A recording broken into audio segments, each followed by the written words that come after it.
Lõppenud Riigikogu valimiste tagajärjed on meie riigile äärmiselt kahjulikud. Eestis on võimule tõusmas ajaloo kõige vasakpoolsem ja globalistlikum valitsus, mistõttu meie püsimine iseseisva rahvusriigina on sattunud väga suurde ohtu. Peale selle lasub valimistel pettuse kahtlus.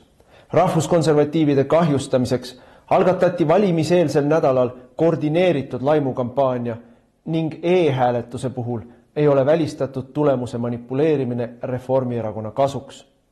Kui ka sinule on vastuvõetamatu see, kuhu me ühiskonnana liigume, siis liitu Eesti Konservatiivse Rahvaerakonnaga. EKRE on eestimeelne, tõe ja õiguse eest võitlev rahvaliikumine, millest on tänaseks saanud parlamendi suurim ja tegusaim opositsioonipartei. Järgnevatel aastatel seisab meil ees raske võitlus. Peame tagama, et valimistel oleks pettus välistatud. Me peame kaitsma oma riiki massiimmigratsiooni, odava võõrtööjõu ning riigi teerullipoliitika eest. Me peame ära hoidma vaikiva ajastu kehtestamise ja rahva vaesumise. Iga meie liige saab anda oma panuse, et Eesti jääks eestlaste rahvuskoduks. Mida rohkem meid on, seda tugevamad me oleme. Erakonnaga liitumise juhendi leiab veebilehelt ekre.ee. Eesti eest. Raadiosaade Räägime asjast. Eesti asjadest nii nagu need on, räägivad Mart ja Martin Helme ning nende huvitavad saatekülalised pühapäeviti kell 11. Loe põnevate teemade kohta rohkem ka uudisteportaalist uueduudised.ee. Tere tulemast kuulama raadiosaadet Räägime asjast. Me räägime asjast Re raadios, Ring FM'is, Ruut FM'is ja Kuressaare Pere raadios pühapäeva hommikuti kell 11 ja meil on stuudios Mart Helme ja mina Martin Helme ja täna me võtame ka huvitavaid saatekülalisi. Meie teemad on siis niimoodi, et nagu te teate minu ütlust, et skandaal on siis, kui kõik on nõus, et on skandaal ja praegu kõik on otsustanud, et skandaali ei ole. Aga tegelikult on suur skandaal. Esmaspäeval oli Riigikogu korruptsioonivastase erikomisjoni istung, millel võeti siis uuesti ette e-valimised ja e-valimiste turvalisus või mitteturvalisus ja absoluutne tuumapomm plahvatas seal sellest, et ongi meie e-valimised sisuliselt täielikult võltsitud 23. aasta Riigikogu valimised. Ja lihtsalt terve nädala jooksul mitte keegi sellest Eesti peavoolumeedias mitte sõnagi ei kajasta. Me võtame liinile Varro Vooglaiu, kes oli selle koosolekul kohal ja kes on e-valimiste teemadega meil ka põhjalikumalt tegelenud, aga teised teemad markeerin ka ära. Me räägime Liisa Pakosta umbusaldamisest, mis toimus Riigikogus neljapäeval. Umbusaldus loomulikult läbi ei lähe, kui koalitsioon parasjagu lagunemas ei ole ja seda meil ei ole. Aga mida me seal nägime, kuulsime ja miks see vajalik oli, sellest räägime oma saate teises osas ja oma saate kolmandas osas räägime sellest, et Ameerikas on siis käivitatud nüüd uus faas Trumpi vastases võitluses ja kui 6. jaanuari rahumeelsed turistid Kapitooliumil ehk Ameerika siis parlamendihoones kuulutati demokraatide ja nende siis meedialiitlaste poolt riigipöörajateks, siis nüüd näeme me päris riigipöördekatseta. Räägime sellest, kuidas meie meedia kas ei räägi sellest või räägib jälle väärastunult. Aga nüüd asume neid asju kõik ükshaaval lahkama. Oleme saanud telefonile Varro Vooglaiu, meie fraktsiooni liikme ja õiguskomisjoni liikme ja olid ka korruptsioonivastase komisjoni istungil. Varro, tere tulemast! No tervist, Martin, tervist, Mart! Ja lühidalt kõigepealt räägi siis, mis seal erikomisjonis see suur pomm oli, mis plahvatas või see suur skandaal oli, mis välja tuli ja siis võiks rääkida sellest, mis on nüüd järelmid. Ja, no e-valimistega seonduvalt paistab, et praegu asi läheb päris huvitavaks, sellepärast, et võib-olla olgu siia ette kuulajatele huvitava informatsioonina öeldud ka seda, et Arvo Allerile saadetud vastuses OSCE ODIHR-i esindaja ütles, et see raport, mida me oleme nüüd pikalt oodanud, laekub 16. juunil ehk tuleval esmaspäeval või maksimaalselt paar päeva hiljem. Ehk ühesõnaga järgmisel nädalal me peaksime kuulma, milliste järeldusteni siis OSCE ODIHR oma analüüsis jõudis. Aga nüüd selle esmaspäevase istungi juurde tulles, jah, seal avaldusid tõesti asjaolud, mida minu meelest peab pidama sõna otseses mõttes skandaalseks ja vägagi alarmeerivaks. Meenutuseks tuleb osutada sellele, et nii OSCE oma 2023. aasta raportis, kus nad vaatasid Riigikogu valimistel toimunule, kui ka Ago Samuson oma hiljutises artiklis, mis avaldati veebruari alguses ja mis osutas Kristjan Tüüna asjakohasele magistritööle, on toonud esile selle tõsiasja, mille üle vaidlus tõesti puudub, et selles etapis, kui kehtivad e-hääled eraldatakse kordus- ja paberhääletamisega tühistatud e-häältest ning tehakse anonüümseks, võis esitada loendamiseks täiesti uued sedelid, mis ei pea üldse pärinema valimiskastist, vaid võivad olla juba eelnevalt valmis võltsitud avalikult saadavate andmete põhjal. Selline olukord reaalselt faktiliselt eksisteeris 2023. aasta Riigikogu valimiste ajal. See lause, mis sa praegu ütlesid, tähendab seda, et keegi ei eita, et e-valimistel 2023. aastal sai kõik päriselt antud e-hääled kas ära muuta, ära kustutada, nende asemele midagi panna või juurde panna või vähemaks võtta. Jaa, täpselt. Ja selle üle vaidlus puudub, see on nagu oluline, et see ei ole asi, mille üle vaieldakse. See on tehniliselt võimalik teha. Ja nagu Ago Samuson ka oma artiklis välja tõi audiitorile selle asenduse kontrolliks mingit tarkvara ei esitatud, ei tehtud. Mis on omaette muidugi küsitav, et kas see, keda kontrollitakse, peaks üldse tarkvara esitama. Ja sellepärast, et siis võib esitada sellise tarkvara, mis kontrollib ainult osaliselt ja tegelikult ei anna meile üldse mingit kindlust. Aga nüüd tagasi selle istungi juurde, et miks see istung sai kokku kutsutud, miks sai sellele küsimusele keskendutud, oligi see, et kui tõusetus küsimus, et Aarne Koitmäe, riigi valimisteenistuse juht ise võib olla siis seotud selle võimaluse kasutamisega, et vahetatigi sedeleid, siis tuli Koitmäe välja pärast Samosoni artikli avaldamist sellise jutuga, et ma tsiteerin, audiitorid kõiki andmeid siiski kontrollisid ja selles punktis tegid nad seda käsitsi. Ehk siis mida Koitmäe hakkas eneseõigustuslikult rääkima, oli see, et audiitorid viisid läbi käsitsi mingisuguseid pistelisi kontrolle. No me räägime üle 300 000 e-häälest, eks ole, et neid ei ole võimalik kõiki käsitsi kontrollida ja võrrelda, et kas siis on ikkagi tegemist sama häälega, mis anti või ei ole, aga käsitsi pisteliselt kontrolliti. Nüüd häda on selles, et audiitori aruandes ei ole kirjutatud selle kohta midagi, et audiitor oleks selliseid käsitsi läbiviidavaid pistelisi kontrolle teostanud. Seda esiteks. Ja teiseks, valimiste vaatlejad, Märt Põderiga eesotsas, aga mitte ainult tema, vaid ka teised, kinnitavad, et nemad, olles viibinud audiitori tegevuse juures, ei näinud mitte mingisuguste selliste pisteliste käsitsi läbiviidavate kontrollide teostamist. Ei näinud. Ja võt nüüd ongi see olukord, kus me siis esmaspäevasel korruptsioonivastase eelkomisjoni istungil küsisime, et vabandust, härra Koitmäe, te olete väitnud, et audiitor viis läbi selliseid pistelisi kontrolle, millega siis välistati teie enda osalusel ellu viidud võimalik suureulatuslik valimiste võltsimine, aga kas teil on esitada ka mingisuguseidki tõendeid selle kohta, et päriselt ka audiitor selliseid pistelisi kontrolle läbi viis? Ja mis ilmnes oligi see, et ei, mitte mingid tõendeid, mitte mingisuguseid tõendeid tegelikult esitada ei ole. Ja kõik, mida Koitmäe ütles, on see, et aga teil endal ja kõigil parteide esindajatele kõigil oli ju võimalik tulla seda asja vaatlema, et veenduda ise selles. Selle peale Märt Põder ütles, aga mina olin vaatlemas ja ma ei näinud selliseid asju, teised vaatlejad ka ei näinud. Ja siis hakkas Koitmäe rääkima seda, et et pisteliste kontrollide läbiviimisel tegelikult ei saagi vaadelda, sellepärast, et seal hääle salajasuse printsiibist kaldutakse kõrvale.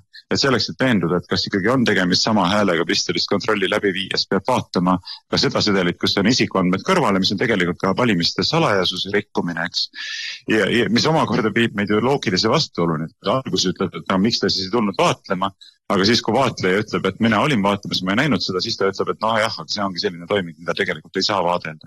Nii et seal on hirmus õnnik vassimist, Kusjuures selle vassimise juurde veel ühe asja lisame, et meile on alati kriitika selle kohta, et e-valimised on võimaldavad massilist ja totaalset võltsimist, valimistulemuste võltsimist. Ja selle peale alati esimene vastus on see, ei, sest meil on auditeeritud kõik. Kõik on auditeeritud ja me oleme, ammu juba räägime, et vabandust, ei ole kõik auditeeritud. Auditeeritud on üksikuid jupikesi sellest e-valimiste süsteemist, kus juures, kui nüüd hästi piltlikult öeldakse, siis need jupikesed on need, mille sisuliselt annab valimisteenistus audiitorfirmale kätte oma valiku järgi. Ja see on siis nii-öelda selline Potjomkini küla või kui me ketiahelast räägime, siis ilus haljas ketiahelakene, aga neid roostetanud või läbi mädanenud ketilülisid, neid keegi ei ole vaadanud mitte kunagi. Ja selles mõttes see, et meil on auditeeritud ja sellepärast tuleb süsteemi usaldada, ka see vale paljastus nüüd sellel istungil. Ja nüüd paneme siia sellele vaatlemise asjale kõrvale, et sellel nädalal siis vaatlejad, seoses meil on ju sügisel jälle valimised tulemas, sellel nädalal vaatlejad olid jälle ühel ettevalmistuskoosolekul, kus hakkasid küsima tüütuid ja ebamugavaid küsimusi ja neile kutsuti politsei ja nad visati koosolekult välja, ehk vaatlemine on tänasel päeval politseinikega ära lõpetatud. Nojah, ja siia kõrvale tuleb panna väga oluline fakt, juriidiline fakt, et Riigikogu valimise seadus ütleb paragrahvis 12 lõige 3 täiesti ühemõtteliselt, et Vabariigi valimiskomisjoni koosolek on avalik. On avalik ja mingeid reservatsioone, mingeid erandeid siia kirjutatud ei ole. Sest ühemõtteliselt on kirjutatud, et Vabariigi valimiskomisjoni koosolek on avalik. Ometi tulevad vaatlejad siis sinna koosolekule, vaadelda, mida seal räägitakse, millised argumente esitatakse, millised fakte käsitletakse ja siis ühtäkki jõuab järg kinnise päevakorrapunktini ja vaatlejatel palutakse lahkuda. Ja siis, kui vaatlejad ütlevad, vabandust, aga millisele õiguslikule alusele tuginedes te nõuate meie koosolekult lahkumist, kui seadus ütleb ühemõtteliselt, et koosolek on avalik, siis kutsutakse neile politsei, et politsei nad eemaldaks koosolekult. Kujutate ette, kuhu me oleme Eesti Vabariigis jõudnud ja kui kohutavalt halb see kõik välja näeb. Ja ma lihtsalt mõtlen ka selle peale, et ma tõesti oma parima võimekuse kohaselt asetada oma erapoolikust kõrvale ja vaadata asja nii objektiivse pilguga, kui ma suudan, leian, et see on kõik skandaalne. See on midagi sellist, millest peaks kirjutama ajalehtede esikanded, et 2023. aasta Riigikogu valimistel oli reaalne võimalus valimisi massiliselt võltsida ja riigi valimisteenistuse juht kinnitab, et tal ei ole ühtegi tõendit esitada selle kohta, et selle võimaluse kasutamine päriselt välistati kuidagigi. Mis saab olla skandaalsem, ütle mulle, ja see on täielik vaikus. Meediakäitumine siin on ju veel eraldi skandaal ja sellest, ma ütlen nii nagu Ameerika konservatiivid, et ei ole võimalik liiga palju põlastada peavoolumeediat. Ei ole võimalik liiga palju põlastada peavoolumeediat Eestis. Alumist piiri ei ole. Nad on nii põlastusväärsed. Ja ma paneksin siia kõrvale, Villu Kõve käis meil teisipäeval Riigikogu ees, meil on selline formaat, et iga kord aastas käib Riigikohtu esimees meile rääkimas, mis siis toimub meil kohtusüsteemis ja ma ise ei saanud sellel istungil osaleda ja ei saanud talt küsimust küsida, aga küll ta rääkis ilusaid suuresõnalisi lugusid sellest, kui raske on ikka ja kui palju nad tööd teevad, aga ma oleks tahtnud talt küsida, et selle esmaspäevase koosoleku valguses sina, Villu Kõve, oled üks käsilane, kes aitas kinni mätsida riigipööret Eestis. Sellepärast, et kui meil on valimised, kus pooled hääled väidetavalt on, eks ole, ka umbes 300 000 häält oli siis e-hääled nii-öelda ja teist natuke rohkem, umbes sama palju oli siis paberhääled. Ja kui pooled hääled on sellisest, millest iga viimase kui sai keegi ära vahetada, ümber kirjutada, ära kustutada või üldse, äkki meil valimas käis e-hääletusega 10 inimest, 100 000 inimest, ükskama, mis see number on, aga siis meile öeldakse, et aga me lugesime kokku 300 000 häält. Et see on ju riigipööre. See on ju riigipööre, milles on osalenud valimisteenistuse juht selle kaudu, et ta on nii-öelda teadlikult vaadanud kõrvale sellest kohast, kus sai kõik need hääled ära vahetada. Tagantjärgi valetas, et ei, aga me kontrollisime. Kõigepealt valetas, et aga audiitor kontrollis, siis valetas, et kontrollis pisteliselt ja siis jäi vahele ja ütles, et aga vaatlejad said kontrollida ja siis tuli välja, et ega vaatlejatel ei lubatud kontrollida. Ja meil on Riigikogu koosseis, kus pooled loetud hääled on sellised, mille kohta tegelikult on, tänaseks päevaks võib faktiliselt tõdeda, puudub igasugunegi põhjus arvata, et nad on päriselt valija tahet väljendav mingisugune hääled. Ja Riigikohus aitas ka seda kinni mätsida. Villu Kõve aitas seda kinni mätsida. Riigikohtu puhul ma ütlen seda, et Riigikohus ei ole ju neid proteste kunagi üldse menetleda võtnudki. Ta ju on tagasi lükanud Pole nagu nende asi järgida, et meil valimised oleks vastavuses esiteks põhiseadusega, mida nad ei ole, kuna nad ei ole ühel päeval ja ühetaolised ja nii edasi. Ja teiseks, et nad lihtsalt ütlevad, et pole meie asi protestidega tegeleda ja proteste läbi vaadata ja kas tõendada või ümber lükata nende protestide sisuline vastavus protestijate väidetele. Et see on ju maffiariik. No ma ütlen ühe asja veel, et sinu ei saa tegutseda heas usus. Võt, me ei saa öelda, et Arne Koitmäe on natuke lihtsameelne inimene, kes võib-olla ei saa anda aru ja seal mingid IT-inimesed teevad esimest korda seda e-valimissüsteemi ja süsteemid on keerulised ja väike tagauks jäi sisse. Et e-valimiste probleemidele on valimistesse juhitud tähelepanu, on kirjutatud proteste, on esitatud nõudmisi, on toodud puust ette ja punaseks need kohad, kus on augud, mis on nii-öelda pimedad kohad, vaatlejate poolt, meie poolt, välisvaatlejate, selle sama OSCE ODIHR-i poolt, on, et see ei ole niimoodi, et ei tea, kust see küll nüüd järsku tuli, et ups, me kõik heas usus tegime head asja, aga tegijal juhtub, et see on ju aastaid on juba üleval karjuvad probleemid süsteemiga ja aastaid on valimisteenistus ise eelkõige seisnud nagu müür. Riigi Infosüsteemide Amet on seisnud nagu müür ja väitnud, et ei, siin ei ole ühtegi probleemi, meil on kõik kontrolli all, ärge esitage küsimusi ja kui tulete küsimusi esitame, siis me tõstame teid vaatlejatena ukse taha. Et siin ei saa hea usuga öelda, et kuidagi läks niimoodi. See on välistatud. Ja, selle esmaspäevasel korruptsioonivastase erikomisjoni istungi oli väga huvitav vaadata, kuidas koalitsiooni saadikud käitusid. Et Irja Lutsar näiteks hakkas rääkima sellest, et tema on nagu mures, et ikkagi nagu nüüd see korruptsioonivastase erikomisjoni istung jätab sellise mulje, nagu meil oleks mingi ebausaldusväärne valimissüsteem, et miks meil kutsutakse siuksed eksperdid siia, kes ainult kriitilisi seisukohta väljendavad. Siis Riina Sikkut hakkas rääkima sellest, et olgem ausad, et tegelikult ju valimised taanduvadki lõpuks usule ja usaldusele, eks ole. Ja ma ütlesin, et see on nagu täiesti uskumatu jutt. Selge vale, eks. Mida me kuulen? Vastupidi. Valimissüsteem peab olema selline, mis ei taandu usule ja usaldusele. Et praegusel juhul meil ongi, eks ole, selline olukord, kus Arne Koitmäe, riigi valimisteenistuse juht, ütleb, te peate lihtsalt uskuma minu juttu, et me ei võltsinud sellepärast, et ma ütlen teile, et audiitor viis läbi pistelise kontrolle, mille kohta mul ei ole küll teile esitada mitte ühtegi tõendit ja ka vaatlejad ütlevad, nemad neid kontrolle ei näinud, aga te peate lihtsalt uskuma ja usaldama mind. See on juba skandaalne. Et meil selline süsteem on kasutusel, mis on rajatud sellistele alustele. See on täiesti vastuvõetamatu.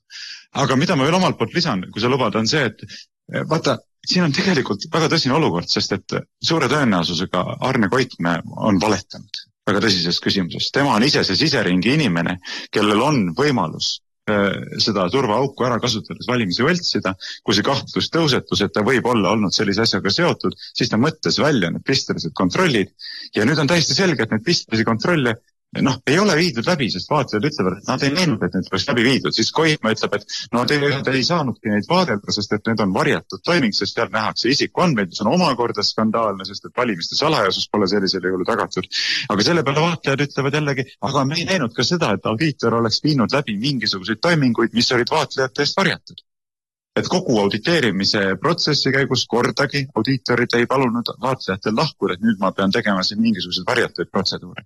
Ehk selle kohta ütlevad ka vaatlejatest selgelt, sellist asja ei olnud. Ei olnud sellist asja. Vähimal juhul tuleb Arne Koitmäe kohe lahti lasta. Vähimal juhul, sest et ta on täielikult kaotanud igasuguse usalduse. Vähimal juhul tuleb Arne Koitmäe lahti lasta, aga ausalt öeldes tuleks tal käed selja taha väänata ja sinna tuleks kriminaalasi alustada ja kriminaalparagraafe, mida uurida on siin terve plejaad alates põhiseadusliku korravastasest tegevusest, sest et kui sa valimisi võltsid, siis sul on põhiseaduse, ma ütlen, selle valimiste võltsimise kaudu on võimalik teha riigipööre. Ja see nii on, Ja teiseks, kõik need paragrafid hoolsuskohustust on jätnud täitmata oma nii-öelda töö valimisteenistuse juhina, et tagada ausad, läbipaistvad ja valija tahet tegelikult väljenduvad valimistulemused. Seda ta ju ei ole teinud. ja siis ta on valetanud parlamendile ja avalikkusele. Et no, ja ma ütlen veel kord, et no skandaal on siis, kui kõik on nõus, et on skandaal, eks ole, et Viini jõukonnas oli skandaal siis, kui paistis supp seeliku alt välja ja kõik minestasid ja see võis rikkuda inimeste elud ära, aga kõik olid skandaliseeritud sellest, aga kui kõik teesklevad, et meil ei ole skandaali, no lihtsalt ei kirjuta, no lihtsalt ei räägi, no ei ole teemat, siis ei ole skandaali. Ja mina ütlen veel kokkuvõttes omalt poolt ka seda, et vaadake, kuidas me järjekordselt näeme seda, kuidas Eesti Vabariigis ikkagi see õigusriikluse põhimõte ei maksa põhimõtteliselt mitte midagi. Et õigusriikluse põhimõte tähendab väga lihtsat asja, riigivõimu teostatakse üksnes kooskõlas kehtivate seadustega. Ma eelnevalt ütlesin, et Riigikogu valimise seadus ütleb paragrahvis 12 lõige 3, et Vabariigi valimiskomisjoni koosolek on avalik. Ometi näeme, et osaliselt tehakse kinniseks ja vaatlejad, kes ütlevad, et see on avalik, me peame saama osaleda, lihtsalt lisatakse välja ja kui nad vabatahtlikult ei lähe, siis kutsutakse neile selleks politsei. Siin me vaatame põhiseadust, mis ütleb paragrahvis 60 lõige 3 täiesti ühemõtteliselt, et Riigikogu valimised toimuvad ühel konkreetsel päeval. Pühapäeval 4. aastal, eks ole, kuidas see täpselt see formulatsioon, märtsikuu esimesel pühapäeval 4. aastal, mis järgneb Riigikogu eelmiste valimiste aastale. Nii. Aga ometi me näeme, et tegelikult toimuvad mitmenädalase perioodi jooksul. Ja siis me näeme ka seda, et karistusseadustikus on ju tegelikult paragrahv olemas 163 lõige 1, mis ütleb, et valimis- või hääletamisdokumendi rikkumise, hävitamise, kõrvaldamise, võltsimise või häälte ebaõige lugemise eest karistatakse rahalise karistuse või kuni 3-aastase vangistusega. Ja nüüd meil on olukord, kus meil on keegi vaide selle üle, et sai valimisi ulatuslikult võltsida ja need isikud, kes peaksid tagama, et seda ei tehtud ja kes ise omavad ligipääsu selle võimaluse kasutamisele, ei suuda meile pakkuda mitte ühtegi tõendit selle kohta, et seda ei tehtud. Et kas ei ole olukord, kus peaks tegelikult reaalselt kriminaalmenetluse seda olukorda uurima hakkama? Me ei näe samas mingit liigutus selles suunas. Meil on olukord hullem kui kuskil mafias. Mafias on mingi aukoodeks ja mafias on mingisugune alluvus ja kord ja vastutus. Aga meil on ju tegelikult valimisteenistuse üle peaks kontrolli teostama valimiskomisjon. Valimiskomisjon, inimesed ei tee vahet, mis on valimisteenistus ja valimiskomisjon. Aga valimiskomisjon tegelikult ka oma hoolsuskohustust ju ei täida. Ja kõige selle kokkuvõtteks, me oleme ka varasemates saadetes ju korduvalt rääkinud. Kõik need institutsioonid, mis peavad seda järelevalvet tegema, et põhiseadust täidetakse, õiguskantsler, Riigikohus, president, valimisteenistuse üle valimiskomisjon, kõik nad on ju tegelikult korrumpeerunud, sest et isegi kui neil, nad ei ole veendunud, et nad ei ole kaasatud nendesse võltsimistesse, aga neil on kahtlusi, siis nende kohustus peaks olema need kahtlused ümber lükata, aga nagu me juba Riigikohtu puhul rääkisime, nad ei võta isegi menetlusse kaebusi, sellepärast et küll on neil siis ettekääne, et on aegunud, küll on ettekääne, et pole õigesti vormistatud, leitakse mingi formaalne põhjendus mitte käsitleda väga tõsist küsimust. Kas Eesti Vabariigis võimu teostamine toimub legaalsetel alustel või ei toimu legaalsetel alustel? Kas meil on tegemist võltsingute tulemusena paika upitatud marionettvalitsusega või meil on tõepoolest Eesti rahva tahtel kokku pandud valitsusega? Vot isegi ei võeta menetlusse mingite formaalsete põhjendustega, rääkimata sellest, et teised institutsioonid nagu president ja õiguskantsler ja seesama valimiskomisjon lihtsalt pööravad pimeda silma kõige selle poole. Jah, see on groteskne olukord, ma olen täiesti nõus sinuga selles mõttes ja kokkuvõttes see näitab muidugi järjekordselt seda, et mitte ainult õigusriikluse põhimõtte vastu puudub igasugune austus, vaid ka demokraatia põhimõtte vastu. Et kui päriselt oleks austus demokraatia põhimõtte vastu, siis tuleks ju väga selged sammud astuda selleks, et tagada valimiste maksimaalne usaldusväärsus. Ja kui me näeme, et on täielik huvipuudus selle suhtes isegi olukorras, kus on ilmnenud täiesti ümberlükkamatud faktid, mis näitavad, et meil on väga tõsine probleem, siis ei saa järeldada muud, kui tegelikult mitte mingit austust demokraatia põhimõtte vastu ei ole. Samal ajal istub meil ametis valitsus, mille toetus on pikka aega juba kusagil seal 15%, mitte 20%, vaid 15%, kui me võtame arvesse ka need inimesed, kellel erakondlik eelistus kuulub, mitte mingit võimalust erakorralisi valimisi esile kutsuda ei ole, sellest seltskonnast lahti saada mingit võimalust ei ole, eks ole, ja siis me oleme isegi olukorras, kus me ei tea, kas nad on saanud võimule rahva tahte alusel. Kas on üleüldse teostanud rahva enamuse tahe? Me oleme olukorras, kus me tänasel päeval võime täiesti kindlas kõneviisis väita, et rahva tahet need valimistulemused 23. aastast ei peegelda. Et siin ei ole enam küsimus selles, et võib-olla või kas või kuidas. Minu meelest eriti pärast seda esmaspäevast erikomisjoni istungit ja ma soovitan inimestel seda tagantjärgi vaadata, see on küll 1,5 tundi, aga minu meelest meil ei ole enam mitte küsimus, kas meil on ausad valimised olnud, vaid meil on selge, et meil ei olnud ausad valimised 23. aastal ja see, mida Mart kirjeldas, see on keskaegne müütiline elukas nimega Ouroboros, kes ise ennast sabast sööb. Kõik need institutsioonid, Riigikohus, president, õiguskantsler, kõik need institutsioonid saavad oma legitiimsuse, saavad oma volituse parlamendilt, sest parlament on ainus Eesti poliitilises süsteemis, põhiseaduslikus süsteemis, ainus põhiseaduslik institutsioon, mis saab oma volituse rahvalt ja parlament sealt maalt edasi selle rahva volitusega paneb paika presidenti, kohtunikke, õiguskantslereid, riigikontrolöre ja nii edasi. Ja kui sa selle esimese etapi sealt vahelt ära võltsid, siis kõik järgmised etapid on juba võltsitud. Et selles mõttes meil on minu meelest totaalne põhiseaduslik kriis. No meil on totaalne põhiseaduslik kriis ja ma veel kord ütlen seda, mis me eelnevalt juba asutasime, et see, et näiteks meedia ei tunne selle vastu üldse mitte mingit huvi. Terve nädala jooksul ma ootasin, et mida nüüd kirjutab Postimees, mida ERR, mida Delfi selle esmaspäevase korruptsioonivastase komisjoni istungi kohta ja nüüd on nädala lõpp käes ja me näeme, et ei kirjutanudki mitte midagi. Et lihtsalt ei võtnud tooni peale. See omakorda näitab ikka seda, et kogu see süsteem on nii läbi kasvanud, mitte ainult riigisüsteem, vaid ka meediasüsteem, moodustades üks kabaali. See on päris õudne pilt, käed võivad ausalt rüppe, ma ei tea. No sellepärast, et riiki valitseb tegelikult süvariik. Riiki valitsevad eriteenistused, kes omakorda on juhitavad ja manipuleeritavad ja kellel esitavad siis nii-öelda tööülesandeid teiste suuremate riikide, meie nii-öelda liitlasriikide eriteenistused. Ja see, mis toimub praegu Ameerika Ühendriikides, me jõuame täna vast saates seda ka käsitleda natuke, on ju tegelikult selle sama süvariigi mäss Trumpi vastu, kes selle süvariigi võimu on asunud välja juurima, et tegelikult valitseksid riiki, ühiskonda juhiksid need inimesed, kes on rahvalt mandaadi saanud, mitte need pimedad urkad, kus istuvad mingisugused nimetud, näotud ametnikud, deep throated, nagu öeldakse inglise keeles, sügavad kurgud, kes sealt dikteerivad ühiskonnale, mis on aktsepteeritav, mis ei ole aktsepteeritav, keda võib edutada, keda ei või edutada, kes tuleb tühistada, maha tallata, hävitada nii majanduslikult kui moraalselt.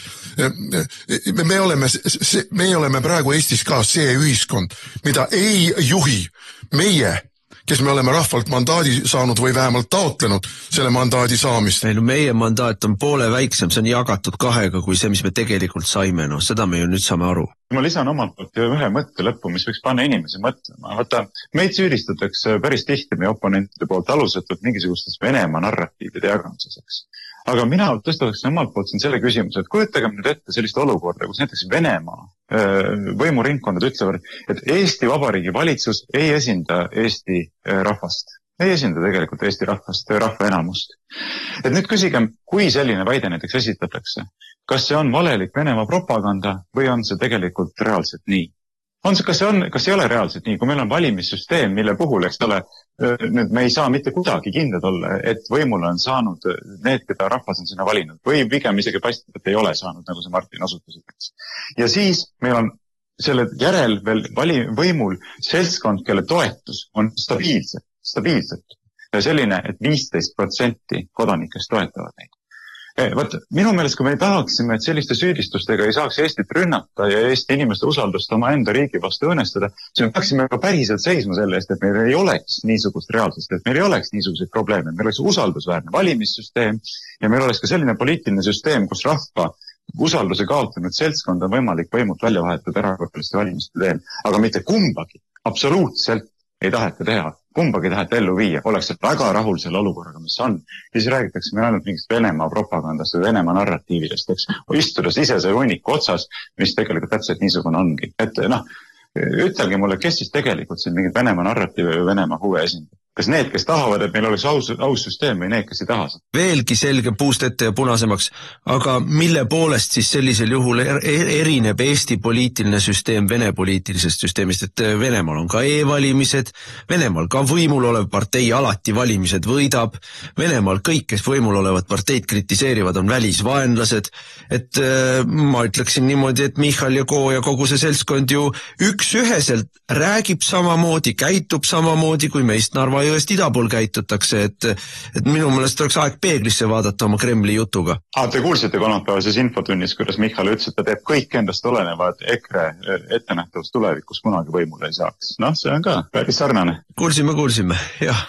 Aga meil saate teised teemad pressivad peale, suur tänu sulle, Varro, ja meie jätkame oma võitlust ja see ei lähe ära see probleem, senikaua kuni me seda ei lahenda. Teile samuti, esmaspäev näeme. Raadiosaade Räägime asjast. Eesti asjadest nii nagu need on, räägivad Mart ja Martin Helme ning nende huvitavad saatekülalised pühapäeviti kell 11. Loe põnevate teemade kohta rohkem ka uudisteportaalist uueduudised.ee. Jätkame saadet, saate nimi on Räägime asjast, asjast räägivad nüüd edasi stuudiost Mart Helme ja mina Martin Helme ja ega ei ole midagi rõõmustavat siin rääkida, selle nädala Riigikogu töö oli, ütleme siis niimoodi jälle, pärast istungit oli vaja piima jagada meie saadikutele. Kolmapäeval küsisime Michalilt ja neljapäeval siis jõudsime umbusaldamise katseni Pakosta suhtes, et see Rootsist Eestisse vangide toomise teema ikkagi ongi valitsusel täiesti selgelt plaanis. Küsisime Michalilt, kas tema meelest on see mõistlik mõte, kas see on hea asi.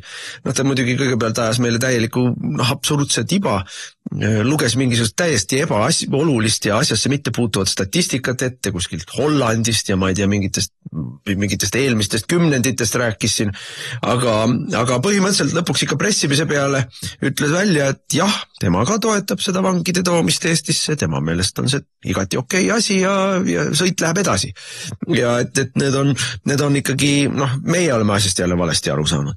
Ja muidugi me siis esitasime umbusaldusavalduse Pakostale, Pakosta paturegister on pikk, et vangide toomine oli nüüd see viimane tilk karikasse, aga ka umbusalduse ajal, umbusalduse siis menetlemise käigus ikkagi väga-väga palju tuli üles see Pihlakodu teema, Pihlakodu ja Südamekodu ja kõik muud teemad, inimene on absoluutselt saamatu, absoluutselt võimetu, käpard, katastrofaalne riigi, rahva ja põhiseaduse kahjustaja, aga kus on lai leht, kus on rind kummis, kus tuleb meile veel loenguid pidama väärtustest ja õigusriigist ja demokraatiast ja millest kõigest veel. Ja tema on veel kannataja. Tema vaenekene on veel kannataja. Kuidas temale tehakse liiga selle eest, et ta teeb liiga palju ja liiga südamega tööd. Ja seal kerkis muidugi igasuguseid teemasid üles, muuhulgas ka loomulikult see teema, et meil prokuratuur ei allu mitte mingile tsiviilkontrollile, ja selle peale tõstis ta ju sõna otseses mõttes häält, hakkas sinu peale peaaegu et kriiskama. Tema ei anna iialgi korraldust, et sekkutakse prokuratuuri töösse. Keegi ei nõua prokuratuuri töösse sekkumist. Nõutakse prokuratuuri üle elementaarse poliitilise järelevalve tegemist. Et prokuratuur ei tegeleks poliitiliste kaasustega, et prokuratuur ei lohistaks jalgu, kui on nii-öelda omade kaasuste menetlemine, nagu Johanna-Maria Lehtme kaasus, mis ei idane ega mädane, eks ole, või võtame selle sama Pihlakodu näite, eks ole, kus tehakse mingisuguseid pakasuhhasid, et keegi ei nõua, et sa ministrina või ministeeriumi ametnike käepikendusega peaksid sekkuma prokuratuuri konkreetsesse uurimisse, prokuratuuri konkreetsetesse menetlustoimingutesse kuskil kohtuasjades. Seda ei ole keegi sinult nõudnud. Sinult nõutakse seda, et väga selge, kõrge ühiskondliku huvi, mure ja tähtsuse gradatsioonis olevate asjade puhul ministeerium võtab seisukoha. Prokuratuur ei saa jalgu lohistada, prokuratuur ei saa poliitikaga tegeleda, prokuratuur ei saa teha siin Gert Kingost mingisugust üksikut hukatavat, kui kõik ülejäänud laamendavad kuluhüvitistega nii, nagu nad laamendavad, aga nemad võivad, sest nad kuuluvad koalitsioonierakondadesse. Vot see on see, mida sinult oodatakse. Järelvalve, ja see on tegelikult sinu põhiseaduslik kohustus. Ja selle peale kukud sa karjuma, kuidas sa iialgi ei kavatse seda teha. No, ma ütlen siis tuleb lahti lastada. Jah, ma ütlen muidugi ka üleüldse, et kui me vaatame nüüd seda valitsust, sa ütlesid kolmapäeval Michalile ka näkku, et sina, Michal, ei ole ju peaminister. Sina ei tea kunagi midagi. Sina ei vastuta kunagi millegi eest. Sina pühid alati käed puhtaks, kui mõni sinu valitsuse minister mingi käkiga hakkama saab. Ja täpselt nii ongi. Aga kui me seda valitsust vaatame, siis sellised inimesed nagu Pakosta, Joller, Terras, võime Taro, mitte kunagi ei oleks pidanud saama ministriteks. Nad lihtsalt ei kvalifitseeru.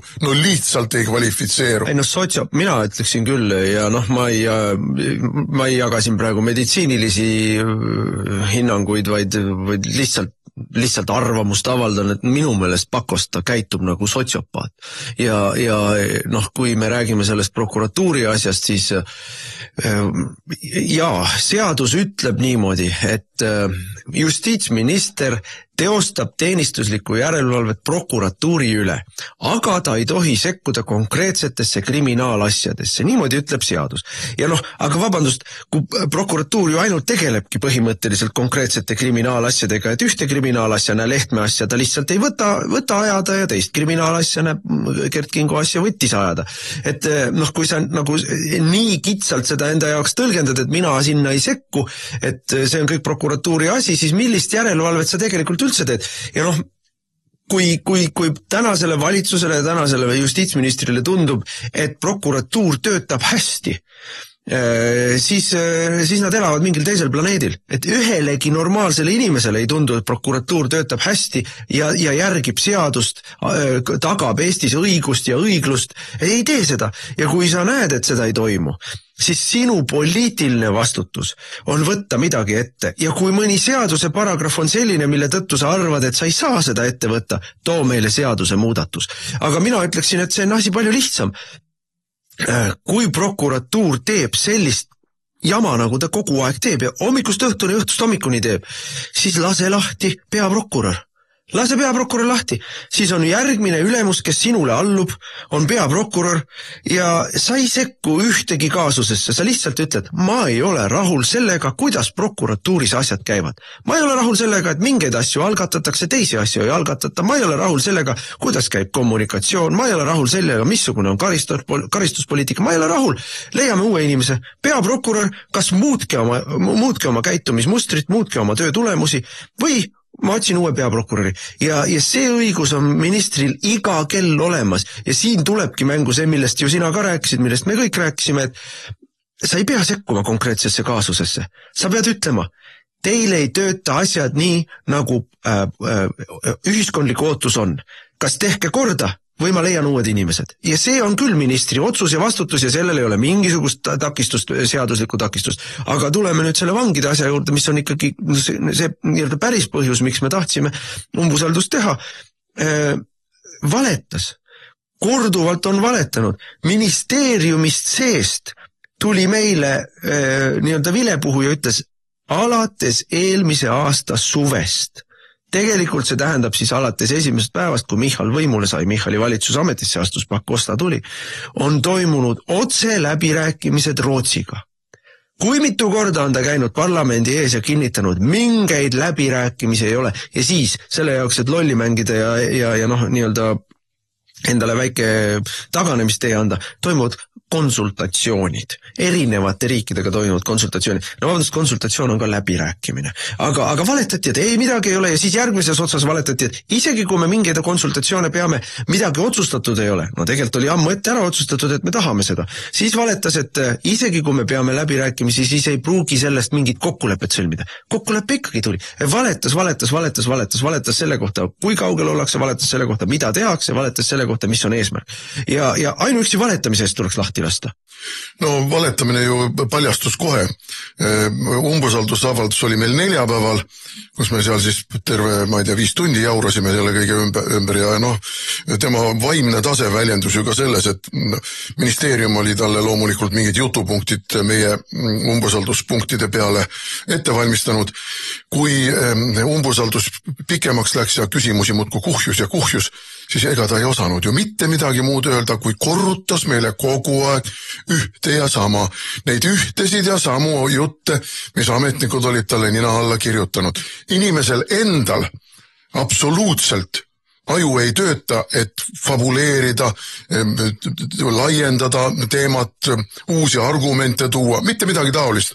Tuimalt raiutakse ainult seda juttu, mis ametnikud on nina alla kirjutanud. No juba see näitab. Stratcom oli ette öelnud, ükskõik mida küsitakse, sina räägid ühte ja sama juttu. No jah, aga see näitab, et mingit poliitilist juhtimist meil ei ole. Meil ei ole tsiviilkontrolli nende ametiasutuste üle, mis tegelikult on ministeeriumite alluvuses. No aga ma ei ütleks, et meil oli kogu see operatsioon kuidagi mõttetu või asjatu. Nad ju tegelikult, siin koalitsioon tegeles trollimisega, Liisa-Ly Pakosta ise tegeles ka trollimisega, et me esitasime umbusaldusavalduse kolmapäevad, ütleme, Eesti poliitilises komberuumis, nagu meil on siuke kena sõna, on ikkagi, et samal päeval tehakse ka umbusalduse menetlemine saalis ära. Aga nemad panid selle neljapäeva peale ja teadlikult sellepärast, et neljapäevane päevakord oli üsna hõre, seal olid ainult paar ettekannet Eesti Pangalt ja Finantsinspektsioonilt, mingeid hääletusi plaanis ei olnud, väga paljud saadikud olid endale pannud juba päeva teise poole erinevad kohtumised oma ringkondades, läksid Tallinnast, plaan oli Tallinnast ära minna. Ja siis kiirkorraga tehti plaanid ümber, hoiti saadikud Tallinnas, aga kella 1 või 2 maksimaalselt kestab tavaliselt teisipäevane või neljapäevane istung, nii teisipäevane kui neljapäevane. Ja selle plaaniga oli sealt ikkagi edasi mindud, et me kella 2 lähme siis Riigikogust ära, aga nad lasid üle 3 selle. Ja tulemuseks oli see, et terve hulk saadikud, näiteks meiegi fraktsioonist, olid sunnitud minema näiteks oma volikogu istungitele oma kohalikes omavalitsustes. Ja see oli neil meelega tehtud, et võimalikult vähe opositsioonisaadikuid oleks kohal. Aga kasu oli ikkagi sellepärast, et inimene näitas kõigepealt, mis valitsus meil on, kui tasemel või mitte tasemel valitsus meil on, teiseks ikkagi rääkis kõik need asjad üle meile. Nende meelest nii ongi, et kui sa tood 600 kõige ilgemat moslemi kõrilõikajad Rootsist Eestisse, siis see suurendab Eesti turvalisust. Ja räägibki sellist juttu ja räägibki, kuidas nad sinna loogikaga jõuavad, sellepärast, et me palkame juurde 200 vangivalvurit ja vangivalvurid lähevad statistikas arvesse kui siseturvalisuse töötajad ja kuna me oleme 200 siseturvalisuse töötajat juurde palganud, siis meil siseturvalisus suurenes. Täiesti haiglane tekst, täiesti haiglane äraspidine maakera. Ja, aga ma tahtsin jõuda selleni enne, et neljapäeval oli umbusaldus, aga juba reedel tuli uudis, et valitsus andis Pakostale volituse allkirjastada Rootsiga leping. Leping esialgu on 5 aastaks, loomulikult seda lepingut saab pikendada või pikeneb ta isegi automaatselt, ma seda ei oska praegu peast öelda. Katkestamiseks tuleb aasta ette teatada. See näitabki, et tegelikult oli ju kõik otsustatud. See on nii tüüpiline reformierakondlik teerull, mis lihtsalt sõidab edasi, sõidab üle avalikust arvamusest, sõidab üle opositsioonist, sõidab üle ka sellest samast siseturvalisuse riskidest. Eesti huvidest sõidab üle, täpselt nii. Ja mina tõstatasin tegelikult ju seal, õigemini meie fraktsioon, Anti Poolamets tõstatas selle küsimuse, et tema on väga tähelepanelikult lugenud lepingut ja seal on peenes kirjas muide kirjutatud üks niisugune asi, mis lükkas jälle järjekordselt ümber ühe vale, mida Pakosta meile kogu aeg korrutas. Mitte keegi neist ei vabane Eestisse. Vabandust, seal on peenes kirjas kirjutatud, kõigil neil on õigus kirjutada asüülitaotlus. See tähendab seda, et enne kui nad vabanevad, võivad nad kirjutada asüülitaotluse Eesti Vabariigile ja Eesti Vabariik hakkab menetlema, nad vabanevad Eestisse ja on siin seni, kuni nende asüülitaotlust menetletakse ja võivadki saada selle asüüli ja võivadki jääda siia. Need kõrilõikajad vägistavad, ma tea, usuhullud, kes iganes nad on. Et see on üks asi. Teine asi on see, korrutati meile kogu aeg, kus praeguses julgeoleku olukorras, see tähendab, et Rootsi kui liitlasriik on huvitatud Eesti turvalisusest ja Eesti riikluse püsimisest. tore, aga kui Vene 5. kolonn või Vene rohelised mehikesed või GRU kõrilõikajad tulevad ja teevad mingi operatsiooni, kus nad võtavad selle vangla tunniks ajaks üle ja teevad kõik koogiuksed lahti ja lasevad need 600 kõrilõikajad mööda Eestit, mööda Tartut kõigepealt ja mööda Eestit laiali. Kas see suurendab meie turvalisust ja see ei ole üldse mingi teoreetiline võimalus? Ukraina suhtus. Ei no, ma tõin ka näite. 1940. aastal, mida tegi Punaarmee? Nii kui ta siin võimu üle võttis, tegi vanglate uksed lahti. Ja, aga ma ütlen, Ukrainas tegi 3 aastat tagasi sama asja. Täpselt. Et ühiskondliku kaose külvamine on ju nende lemmiktegevus. Ja selle kõige juures siis Pakostasel, ütleme selles mõttes, ei jään ikka selle juurde, sotsiopaat, täiesti ebaadekvaatne arusaamine oma rollist ministrina, täiesti ebaadekvaatne arusaamine sellest, mis on ühiskonna huvid või miks üldse kriitika tuli, selline kohe muutus ohvriks, minule tehakse liiga selle eest, et ma olen oma töös usin ja tahan head. No tähesti, see on sotsiopaadi lähenemine. Mina ainult kogu aeg ja kõik teevad mulle liiga selle eest, et ma midagi head kogu aeg tahan teile head teha. Ja normaalses poliitilises süsteemis selliseid inimesed mitte kunagi ei saaks Riigikogusse või kui saaks, ei oleks neid seal kriitiline mass, aga nagu me rääkisime eelmises teemas, meil said ja kui nad siis seal saavad ministrina lagastama hakata, hävitama hakata ühiskonda, siis üldiselt normaalses poliitilises süsteemis ikkagi see nii-öelda pidur tuleb peale või opositsioon võtab nad rajalt maha, ühiskondlik arvamus võtab nad rajalt maha, meil ühtegi neist süsteemidest, neist pidurisüsteemidest ei ole. Ja, aga see on üle-euroopaline probleem. Ja loomulikult. See on üle-euroopaline probleem, ei saaks olla normaalses poliitilises süsteemis, nii nagu see oli veel, ütleme, võib-olla 20 aastat tagasi.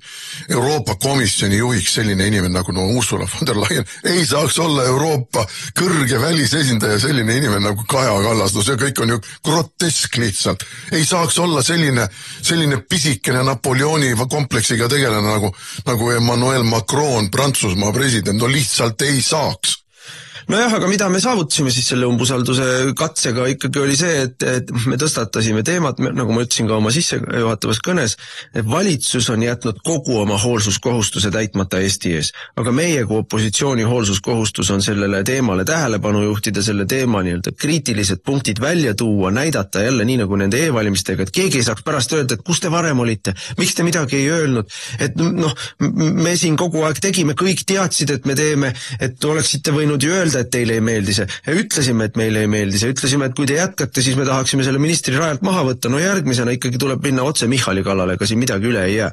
Nii on, aga nagu ma selles eelmises saatelõigus ütlesin, ega siis see on üle-euroopaline probleem ja probleem ongi selles, et mitte demokraatlikku süsteemi ei ole meil enam selles, mida oleme harjunud nimetama vabaks maailmaks. Vaba maailma ei ole enam. On mingisuguse süvariigi katakombide nimetute, näotute, aga tohutu võimuga, tohutu informatsiooniga tegelinskite, tegelik võim poliitilise süsteemi, poliitikute ja ühiskonna üle tervikuna. Ja seda me näeme Eestis ka. See, et sul on toetus 15%, nagu Varro ütles, ei mängi mingit rolli. Me teeme, sest me saame. Raadiosaade Räägime asjast. Eesti asjadest nii nagu need on, räägivad Mart ja Martin Helme ning nende huvitavad saatekülalised pühapäeviti kell 11. Loe põnevate teemade kohta rohkem ka uudisteportaalist uueduudised.ee. Jätkame saadet, lähme jälle Ameerikasse, nagu me siin oleme mitmel korral öelnud, me siin oleme Ameerika hääl õige mitmekihilises tähenduses, et me räägime sellest, mis seal toimub, sellepärast et Eesti peavoolumeedias ükskõik mida te loete, Trumpi kohta või Ameerika valitsuse administratsiooni tegevuse kohta. Esimene soovitus on keerake tekst pea peale tagurpidiseks, siis jõuate tõele lähemale, aga ka veel mitte päriselt. Et Ameerikas on toimunud nüüd üle nädala aja siis rahutused Los Angeleses ja mõnedes teistes linnades on ka proovitud siin mäsu üles võtta, aga mitte väga edukalt ja põhjus, miks see üleriigiline mäsu ei ole käima läinud, on ju väga suures osas tingitud räägitud sellest, et USAID või ehk siis suur nii-öelda humanitaarabiorganisatsioon, mille rahadega on ka Eestis tehtud igasuguseid kliimareede, proteste ja homomarsse ja muid asju, et suur osa sellest USA välisabist tegelikult kulus ära USA endas sees ja kulus ära demokraatliku partei ja süvariigi siis selliste nii-öelda löögiüksuste rahastamise peale, aga mingisugused rahakanalid on säilinud, Ameerikas uuritakse, kas need on Hiinast või need on Euroopa Komisjonist või on kuskilt mujalt.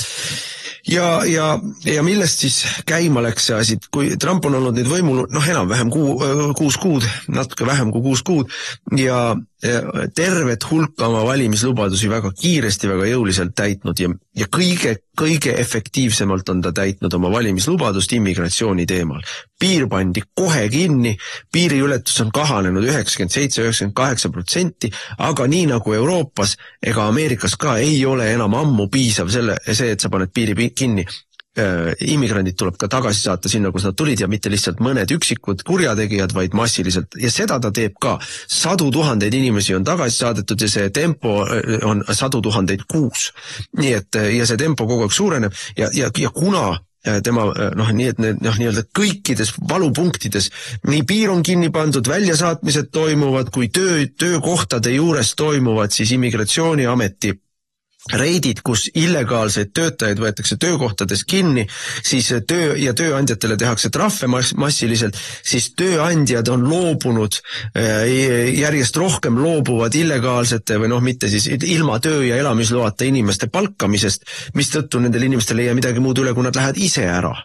Nii et Ameerikas on see nii-öelda, see on ümber pöördunud, see suur mõõn on tulnud, ennem oli tõusuvesi, nüüd on mõõnavesi ja on piirkondi, kus illegaalid moodustavad karistamatult väga suure hulga inimesi, sest kohalik omavalitsus toetab neid või kohalik siis osariigi valitsus. California on nii-öelda sanctuary state ehk siis asüüliriik ja Los Angeles on sanctuary city ehk asüüliriik, mis tähendab siis konkreetselt seda, et osariigi politseil ja linnapolitseil on keelatud küsida inimeste immigratsiooni staatust, isegi kui nad inimesed vahele jäävad. Jäävad mõrvaga vahele, vargusega vahele, vägistamisega vahele, mingi muu asjaga vahele, võetakse kinni, pannakse vangi, aga ei küsita, kas ei kontrollita tema immigratsiooni staatust ja ei anta ka föderaalvõimudele teada, et meil on siin need ja need inimesed kinni võetud, äkki teie andmebaasis on nad kirjas millegi muu eest, mingisuguse tagaotsimisega. Nii et California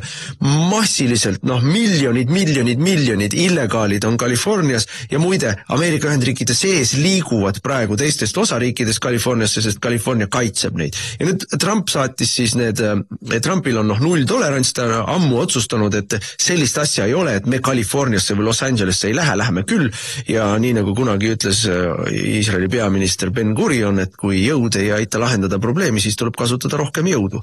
Nii et ja alustasid siis ka Californias neid töökohtade juures kontrolle ja muide, mida nad teevad ka veel, siis need immigratsiooniametnikud, föderaalsed immigratsiooniametnikud istuvad kohtusaalide ukse taga ja kui tuleb siis jälle mingisugune Jorge või muu selline kohtust oma liiklustrahviga või mingisuguse koduvägivalla asjaga, kohtus loetakse ta nimi ette, eks ole, California kohtunikud teevad talle kas trahvi või mingi muu asja, aga ukse taga seisavad föderaalametnikud, kes ütlevad, sina oled meil illegaalina kirjas, sinu võtame nüüd praegu siit enda kaubikusse ja viime piirile. Ja selle peale nüüd, eelkõige selle kohtumajade juures kinnipüüdmise ja töökohtade juures kinnipüüdmise peale siis läks Los Angeles märuliks, sest erinevatel hinnangutel 2/3 California, ütleme siis Los Angeles elanikkonnast on illegaalid. Ehk nad siis hakkasid omasid kaitsma, nii tööandjad kui pooled, kõik, kes seal on. Ja mida nad teevad? Lehvitavad Mehhiko lippe. Ma lugesin ühe saksa teadlase, kes töötab Ameerikas, sealsamas Californias muide, artiklit, kes täie toetuse andis Trumpi kõikidele nendele aktsioonidele, ütles, et see on praegu viimane võimalus Ameerikal päästa Ameerika. Viimane võimalus päästa Ameerika kui edukas kapitalismile orienteeritud, turumajandusele orienteeritud, õigusriiklusele orienteeritud riik, sest kõik see oli hävinemas. Ja selle hävingu põhiliseks põhjuseks oli seesama immigratsioon ja pimeda silma pööramine kõikide nende probleemide poole, mis immigratsiooniga kaasasid. Kusjuures ka pankrotti toob see, sellepärast, et need samad demokraatlikud osariigid on kõik pankroti kursil, sest nad annavad illegaalidele tasuta arstiabi, tasuta koolid, kõik asjad tasuta elamist pakuvad, tasuta narkootikume jagavad neile, et Ameerika valge tööl käiv maksumaksja plekib kõik selle kinni ja ikka on puudu. Nii nagu meil on ukrainlastega, meie maksame kõik neile kinni ja siis arutame, kuidas küll riigieelarves on miljardiline auk ja muidugi puhas poliitiline kokkulepe. Need illegaalsed immigrandid ju neil lubatakse ka Californias hääletada. Miks California saab presidendi valimistel kõige rohkem valijamehi? Sellepärast, et Ameerika föderaalsüsteemis loetakse valijameeste kohti elanikkonna arvuga klapitatakse. Et kui Californias on 55 miljonit elanikku, aga nendest 20 miljonit on illegaalid, siis nende 20 miljoni eest saab California ikkagi endale valijamehi ja kongressis kohti muide. No ja need valivad demokraate. Et demokraadid saavad sellest puhast poliitilist kasu ja vastutasuks ei torgi neid ja annavad rahagi. Ja meie meedia valetab siin, täiega valetab sellest, kuidas ameeriklased on kriitilised, ameeriklased ei toeta Trumpi poliitikat nende väljasaatmiste osas. No vastupidi, ameeriklased toetavad, loomulikult need illegaalid ei toeta. Ja kui siin mingisugune meie korrespondent läheb küsima mingisuguse paadunud demokraadi või ka mõne illegaali käest, kas te toetate Trumpi poliitikat, siis loomulikult nad ütlevad, ei, me ei toeta. No see on täpselt sama, nagu meil TV3 tegi siin mingisuguse millal see oli teisipäeval või esmaspäeval, mäletagi, klipi sellest, kuidas Varro Vooglaid on ikka väga kremlimeelne inimene ja kui siis võeti ka tänavalt mingid tudiseva tädikese käest, kes ei see EKRE ikka on selline kui CNN ütleb, et Trumpi ei toetata, siis vabandage väga, et CNN-i ei vaata mitte keegi, kui MSNBC ja ABC ja NBC ja mis nad seal kõik need on, et neid kanaleid ei vaata keegi peale teiste vasakpoolsete, need on kõik ainult vasakpoolsete Kaja Kamber, kedagi ei huvita, et nad kriiskavad seal midagi rassismist ja õigusriigist ja kõik ameeriklased, mina lugesin ka neid kommentaare, näiteks X-is ütles, täpselt selle poolt ma andsingi oma hääle. Täpselt selle poolt ma andsingi päästa California ka. No seal on suur niisugune juriidiline pseudovaidlus, kas Trump oleks tohtinud saata, kas Trump tohib kasutada siis rahvuskaarti ilma kuberneri nõusolekuta ja Ameerika põhiseadus ütleb, et jah, tohib. Ja seal on mingisugused muud seadused, mis seavad mingeid tingimusi, aga jah, tohib ja Trump ise ütles väga selge sõnaga. 20. aastal, see oli siis, kui olid valimised tulemus, siis George Lloydi teemalised mäsud üle terve Ameerika käisid ja siis ma ootasin ja mulle ka anti nõu, et sa pead kõigepealt ootama, et kuberner palub föderaalvõimudelt abi, et siis saab president saata abi. Ja ma jäingi ootama ja linnad põletati maha. Ja inimeste varasid hävitati, inimesi tapeti tänaval ja demokraatlik meedia rääkis ikka, kuidas see kõik on rahumeelne. Ja siis läks mõni kuu mööda ja see sama demokraatlik meedia, kes oli seisnud põlevate autode ja põlevate poodide ja põlevate kohtuhoonete ja politseijaoskondade ees ja rääkinud sirge silmaga, kuidas need on rahumeelsed protestid, siis see sama meedia rääkis 6. jaanuaril 2021, kui kongress hääletas selle üle, kas valimiste võltsimise puhul saab kinnitada valimistulemusi või mitte. Ja Trump kutsus oma toetajaid Washingtoni rahumeelsed, vaat need olid päriselt rahumeelsed. Keegi ei lõhkunud midagi, keegi ei purustanud midagi. Ja siis see oli riigipöörde katse. Ja nüüd Trump ütleb selge sõnaga, praegu toimub välisinvasioon, välismaalt illegaalselt riiki tulnud inimesed, miljonid neist lehvitavad välisriigi lippu, kasutavad vägivalda kohaliku võimu vastu, föderaalvõimu vastu. See on välisinvasioon ja riigipöörde katse. Ja ma ei lase sellel juhtuda, punkt. Nii palju jõudu, kui vaja kasutan ja ameeriklased on sellega rahul. Ja see sakslane, keda ma siin nimetasin, sakslane kirjutab veel, et tema arvates Euroopas on juba šanss läinud. Oleneb riigist, ma muidugi ütlen. Ta loeb 3 riiki üles, Prantsusmaa, Inglismaa ja Saksamaa.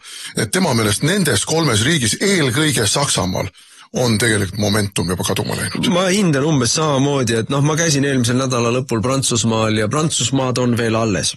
aga mitte Pariisis ja mitte Marseilles.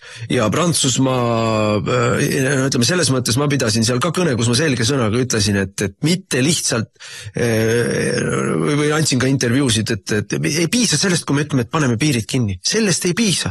Välja on vaja hakata saatma ja miljonite kaupa on vaja välja hakata saatma. Sellest ka ei piisa. Kui me saame ühe 5-kordse vägistaja ja pedofiili kätte ja tema siis saadame 5-aastase kohtuprotsessi järel kuhugi Süüriasse või Afganistani tagasi, see ei ole piisav. Miljonite kaupa siia tulnud inimesed tuleb tagasi saata sinna, kus nad läksid, siis on võimalik midagi veel saavutada. Aga Euroopas ei tohi sellest veel rääkida ja mina ütlesin seda sama sealt Sepakis, Ungaris 2 nädalat tagasi, et Trumpi võimule saamine on andnud Euroopas momentumi, võimaluste akna. Trump räägib repatrieerimisest ja teeb seda repatrieerimist. Meie Euroopas peame pressima praegu sama jutuga. Kõik, kes on tulnud viimase 10 aasta jooksul, alates 2015. aasta immigratsioonikriisist, niikuinii ilma küsimusi küsimata tagasi.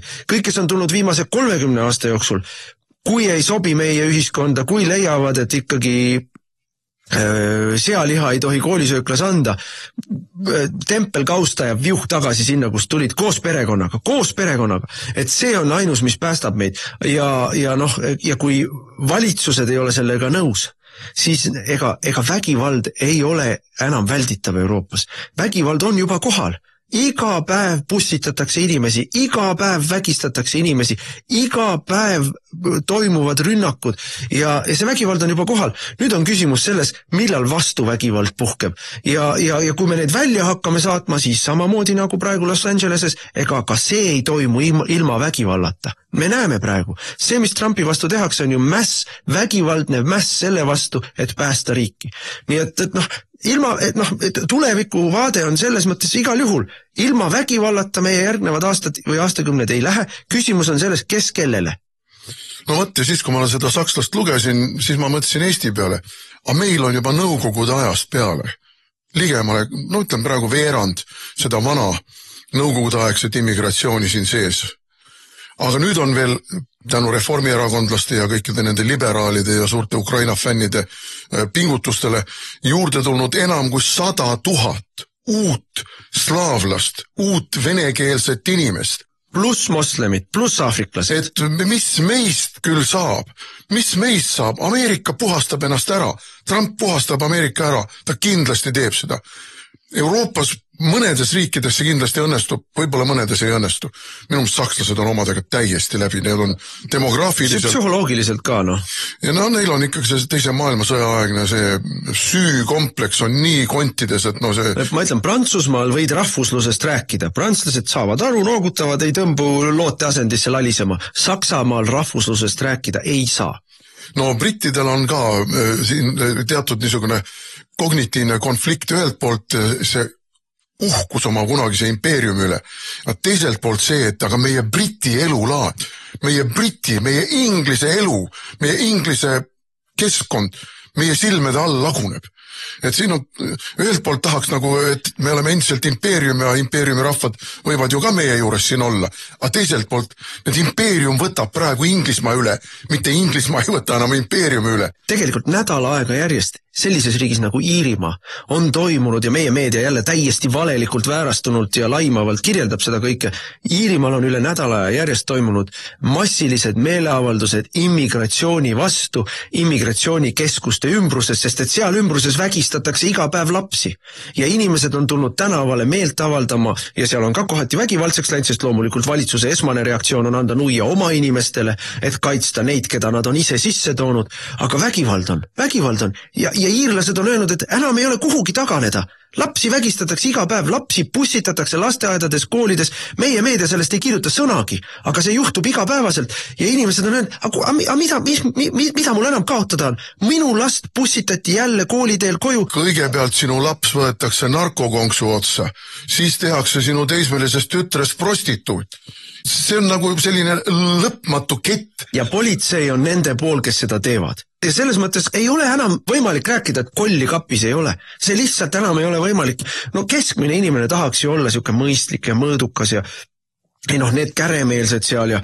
Aga kui sinu enda perekonna kallale tullakse, sinu enda kodu sult üle võetakse, kas immigrantide poolt või valitsuse poolt, kes ütleb, sul on siin liiga palju ruumi, me paneme sulle siia immigrandid sisse, no siis ei ole enam kuhugi taganeda. Ja Euroopa on sinna kohale jõudnud ja Ameerika on seal ka juba kohal. Nii et see on see, mis toimub. Meil on aeg otsas, me väga täname kõiki kuulamast. Järgmisel nädalal teeme hooaja viimase saate. Kuulake siis kõrv kikkis, sest et siis on mõned kuud pausi ja soovime teile kõigile kena kevade jätku. Raadiosaade Räägime asjast. Eesti asjadest nii nagu need on, räägivad Mart ja Martin Helme ning nende huvitavad saatekülalised pühapäeviti kell 11. Loe põnevate teemade kohta rohkem ka uudisteportaalist uueduudised.ee.